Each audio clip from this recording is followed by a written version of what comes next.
La mission première d'Aquasistance, c'est d'apporter des services essentiels en eau potable, en assainissement et gestion des déchets aux populations les plus démunies.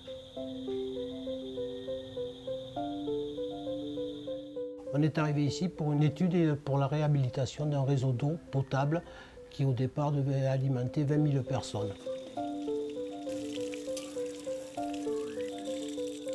Il se trouve que le débit de l'eau, du captage n'était pas suffisant. On s'était aperçu à la suite d'études que c'était à refaire parce qu'il y avait des racines, que ça avait été mal conçu.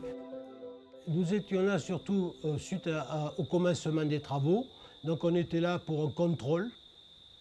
Et à partir de là, bon, on a vu que tout se passait bien, que les travaux avaient été bien réalisés. À partir de là, il ne reste plus qu'à continuer, quoi. Personnellement, je trouve qu'ils ont une démarche pas seulement technique, mais aussi très humaine, et je crois que c'est très apprécié ici. Ce sont des gens de terrain qui connaissent bien leur affaire, connaissent bien le terrain, et je crois que ça c'est important. D'abord, il y a un contact amical, un contact respectueux. Alors, ce ne sont pas des bienfaiteurs ou bien une assistante technique comme ça. Ce sont des amis, ce sont des frères qui viennent aider des frères et des amis en Haïti.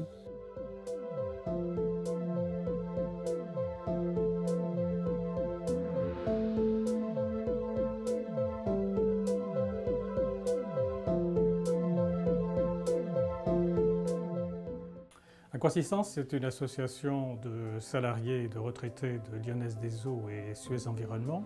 Elle a été créée en 1994 pour traiter des problèmes d'urgence. Maintenant, elle traite beaucoup plus des projets de développement, d'aide au développement.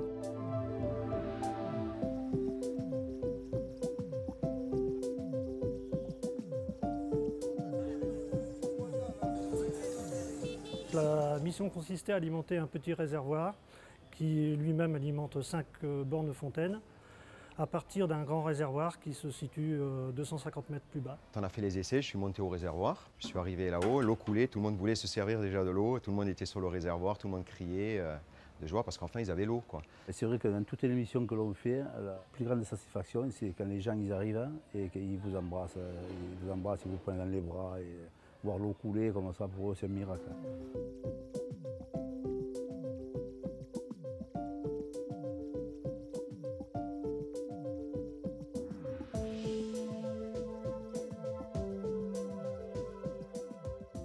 Un projet est terminé quand nous remettons les ouvrages à la population, que cette population a été formée sur l'usage de l'eau et sur la gestion de ces ouvrages.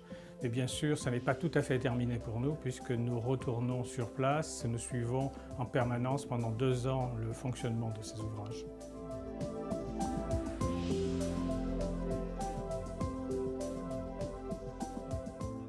Les Hauts de Saint-Marc consistait à amener l'eau potable d'une source existante située en contrebas d'une rivière à une altitude inférieure à la plupart des maisons du village. Nous avions compris que c'était une situation aussi qui concernait les droits humains, les droits de l'enfant, parce que c'était surtout les femmes et les enfants qui allaient porter de grands récipients d'eau.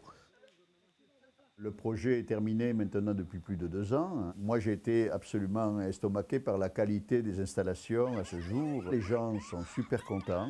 Chaque fois que je vois un branchement d'eau, une borne fontaine, chose comme ça, je me dis toujours, il y a une femme ou une fille, surtout les filles, qui vont pouvoir être scolarisées alors qu'elles ne le sont pas à cause de problèmes comme ça. Ça a permis aussi de bénéficier de la confiance de certaines ONG.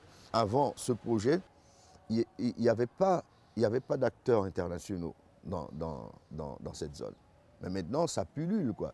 Tout le monde vient dans les Hauts-de-Saint-Marc.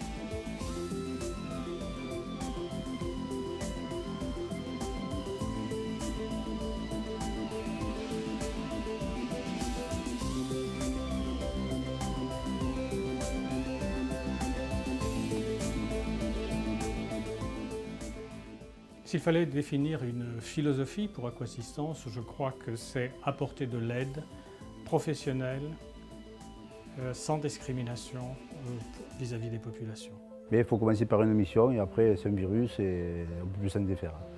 J'espère que quand on repart de l'endroit, on a apporté quelque chose, on a créé quelque chose, mais en plus qu'on ne nous oubliera pas.